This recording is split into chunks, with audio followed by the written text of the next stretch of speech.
I will leave for now to the chairman and other members of this committee the task of probing deeper into the credibility of Bryce Hernandez, if he still has any. His accusations against this representation and Senator Joel Villanueva and other falsehoods he dared to spread under oath into the records of the House of Representatives, yet suspiciously withheld from this committee. I do this to give Bryce Hernandez all the leeway to hang himself with his chain of lies and so as not to burden this committee with my being among his or his handlers' targets. Hindi man natin mapapaamin ang mga taong sadyang sinungaling na kahit harap-harapan mo silang kumprontahin, ay magsisinungaling pa rin. Naniniwala ako na mapapalabas din natin ang katotohanan. Ang katotohanan nagkamal ng pondo mula sa kaban ng bayan ang makatulad ni Bryce Hernandez na walang pakialam sa pagkakalugmok ng ating mga kababayan sa pinsalang dulot ng baha at kalamidad. Hindi ako matitinag ng mga kasinungalingan na naglalayong ilihis ang atensyon ng publiko mula sa katiwalaan bumabalot sa mga flood control projects. Buo ang aking loob na sa bandang huli, ang katotohanan ang mananaig at ang akusasyon laban sa akin ay malalantad bilang walang saysay na paninira. We're all seeking the truth, to exact accountability, and to safeguard the trust given to us by the Filipino people who elected us. They deserve and demand no less. Okay, I will proceed now with my questions, Mr. Chair. Tatanungin ko muna si Miss Mina Elampar Jose. Unang-una, kanina lamang ako nabigyan po ng kopya ng inyong sinumpaang salaysay. Meron lamang akong ilang katanungan upang malaman ng taong bayan ang katotohanan sa likod ng sinungalingan ni Bryce Hernandez laban sa akin. Okay? For the record, ano po ang kumpletong pangalan ninyo? Your Honor, if I may, can I have please a short statement?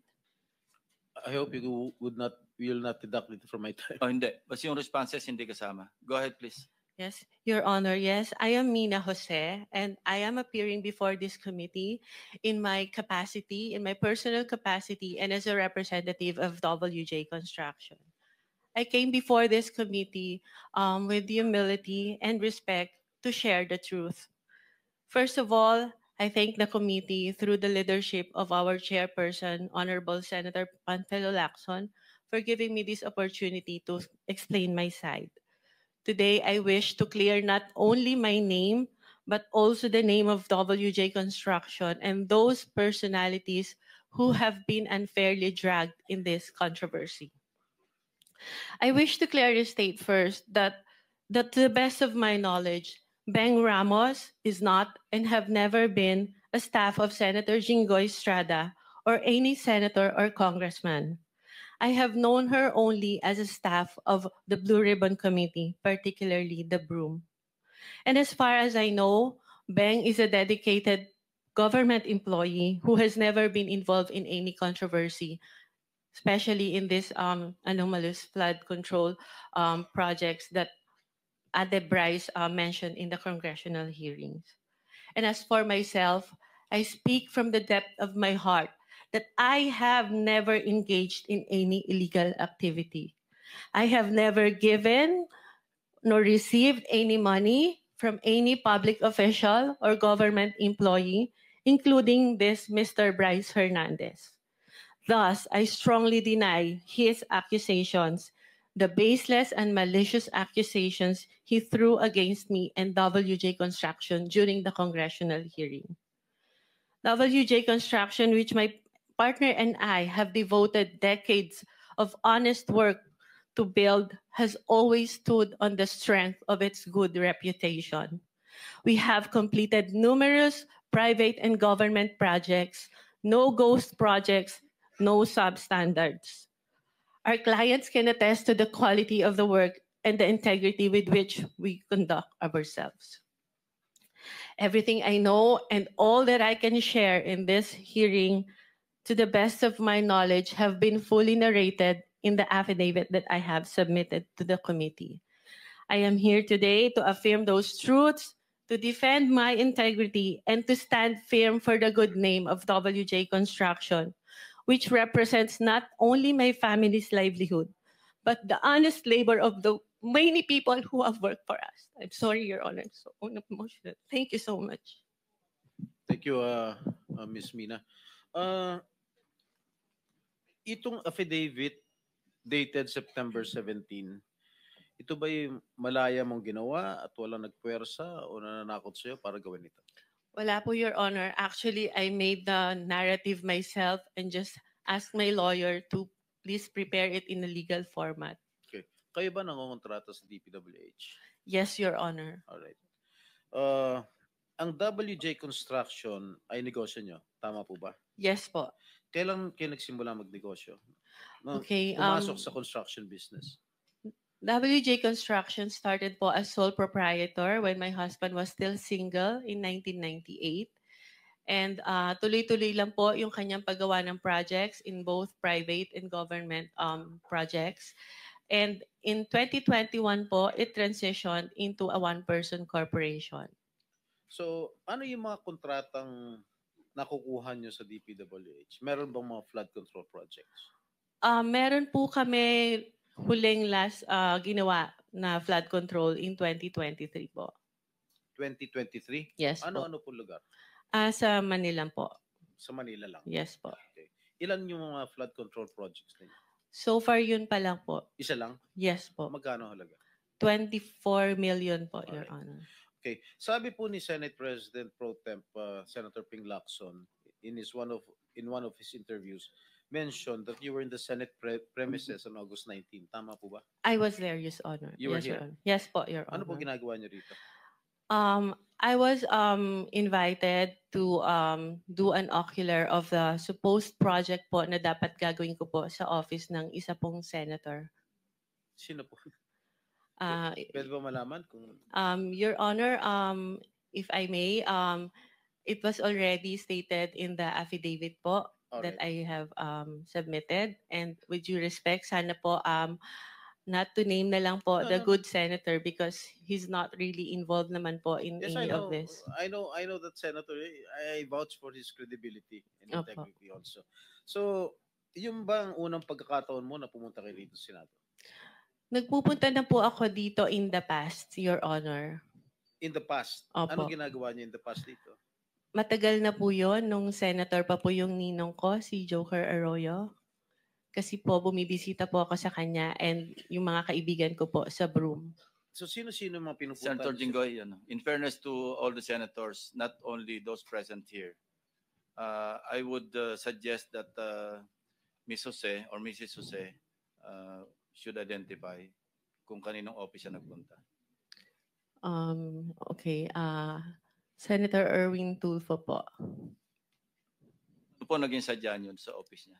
Meron po kasing problem yung terrace ni Senator Erwin na binabaha po siya, lalo po pag umuulan. So, ako po yung na-refer na contractor nung staff niya na kung pwede po tingnan namin gawa ng solusyon and mag-suggest po kami sa kanya. Yes, Mr. Chair. The permission of Senator Estrada.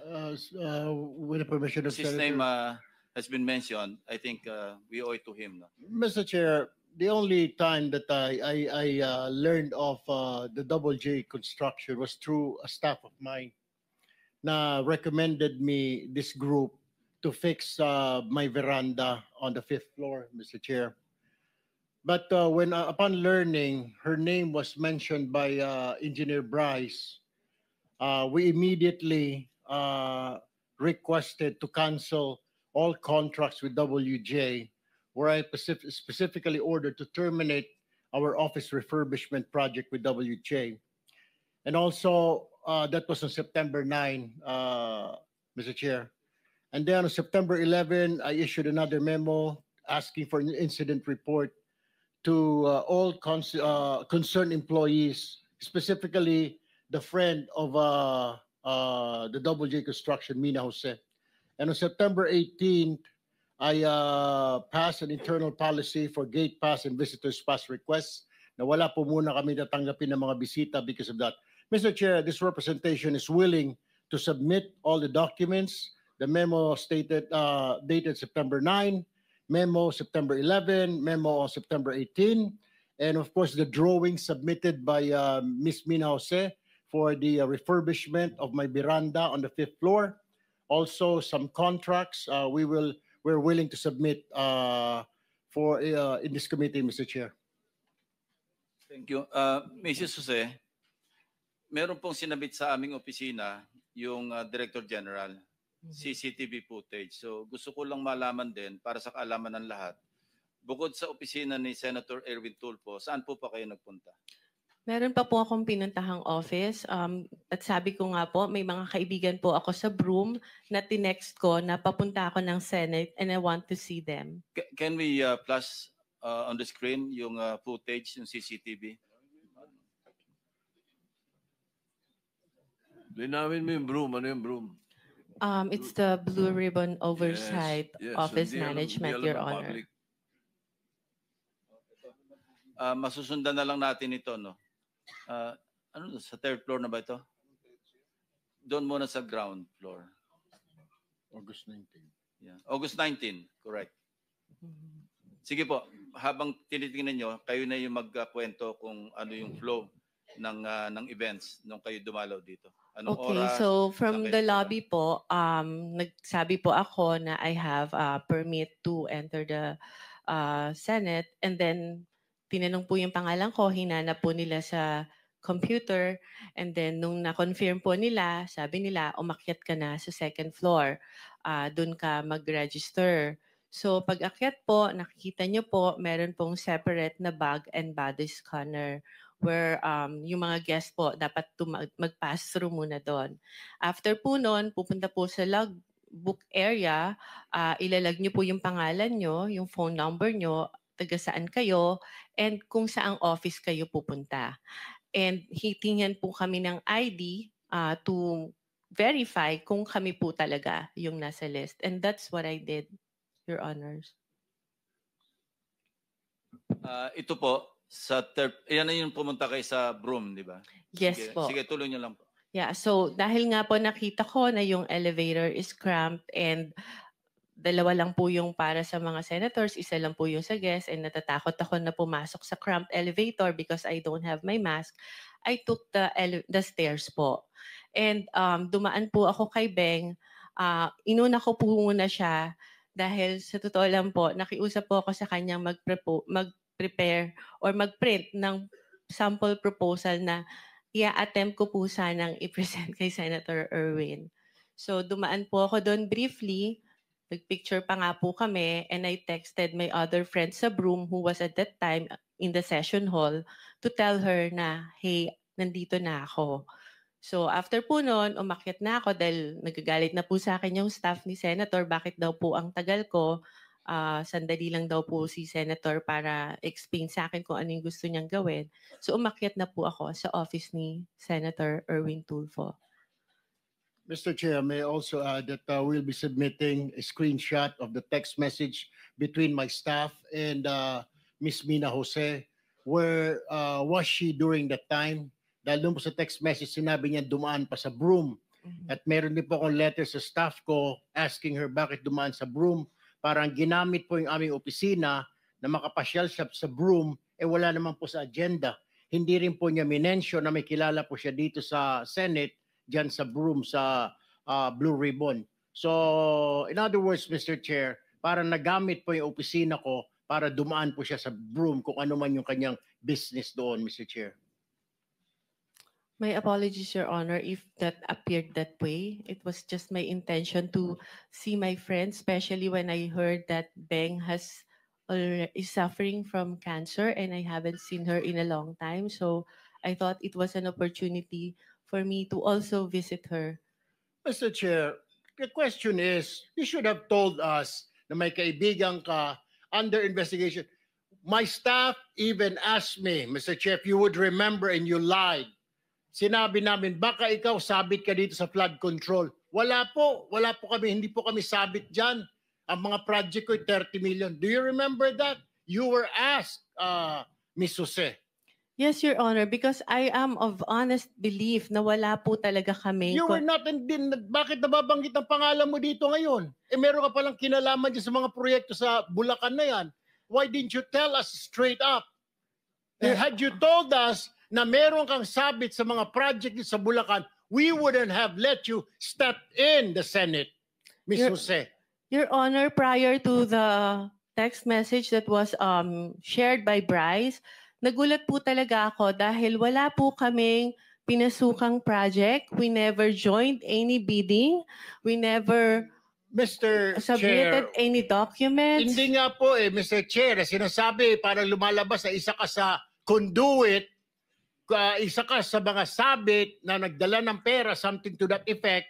Hindi ko naman sinasabi na kasama ka sa proyekto, pero sabit ka sa problema sa flood control. You should have told us. You should have informed my staff na pumunta ka rito na dadaan po muna ako. How hard is that to say? Pakisabi kay Senator, dadaanan ko muna yung kaibigan ko sa Broome na may sakit na cancer. Why didn't you do that, Ms. Jose, Mr. Chair? Your Honor, I don't think Senator Erwin is privy to the conversation with the staff Yes, to yeah. whom I have mentioned before. Senator this- Erwin, please, no. I think si Bryce was the one who made that assertion, Yes, Your Honor. implying that WJ / Beng Ramos magdadala ng obligation. Can you clarify that? Ano yung obligation na sinasabi mo? Yun po yung yung sa proponent po nung project na ibinigay po ni Boss Henry sa kanya. At yung regarding naman po dun sa pagdadala ng obligasyon, meron po akong follow-up na magpapatunay na What exactly did you mean when you said nung ka sa house, yung obligasyon? Ano yung obligation na yon? Pera pera para po. kanino? Lagay? Ano yung context ng obligation? Pera po siya para sa proponent. Ano yung sabihin? Lagay para sa proponent? Yung advance po. Opo. Advance yung, para yung sa parang proponent? bayad po para dahil nakuha na yung project na yun. Mrs. Jose? Your Honor, I don't know what he was talking about because the context of that message is about giving him documents for a supposed po dahil hindi natuloy na joint venture. If I may, Your Honor, in my affidavit, Wait for a while. And pag sinabi mong proponent, you were directly linking Senator Jinggoy, di ba? As the proponent. Ay, hindi Kasi po. minention mo yung Beng Ramos na sinabi mo, stop siya ni Senator Jinggoy. So Yes. that was the implication. Pag sinabi mong magpapadala o ipapadala yung obligation sa WJ, Beng Ramos, and then nung tinanong ka, sino si Beng Ramos, stop ni Senator Jinggoy, di ba? Yes po. So yun ang in-imply mo na yung obligation na sinasabi mong para sa proponent para kay Senator Jinggoy. Hindi po, Your Honor. O ano yun? Sino yung proponent ngayon? Ibang project po yung hindi po galing kay pinagdugtong mo Senator kasi Jinggoy. Anyway, sige, please continue, Mrs. Jose.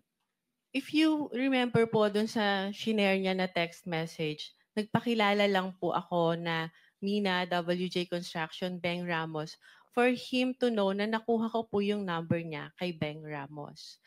And nag-usap po kami, nagpakilala ako as contractor, nagtanong po ako sa kanya kung ano po ba yung, to have an overview kung ano po yung mga projects na meron po sa kanilang district nung sinabi niya po na siya ay taga Bulacan.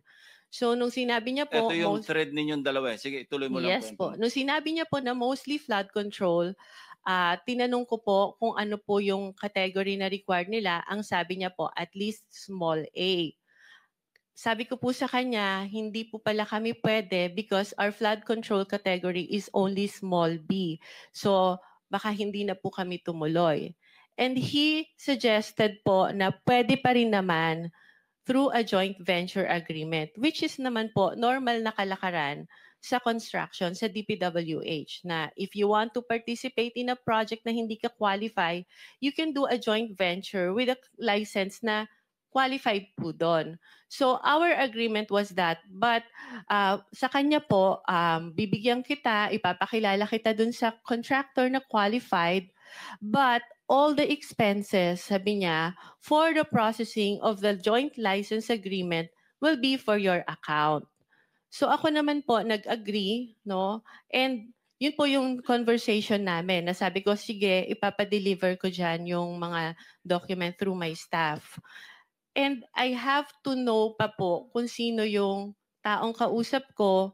Kaya medyo, ano pa rin po ako medyo cautious pa rin po ako. I want my staff to go there para makilala po siya at kung sino yung contractor na sinasabi niya.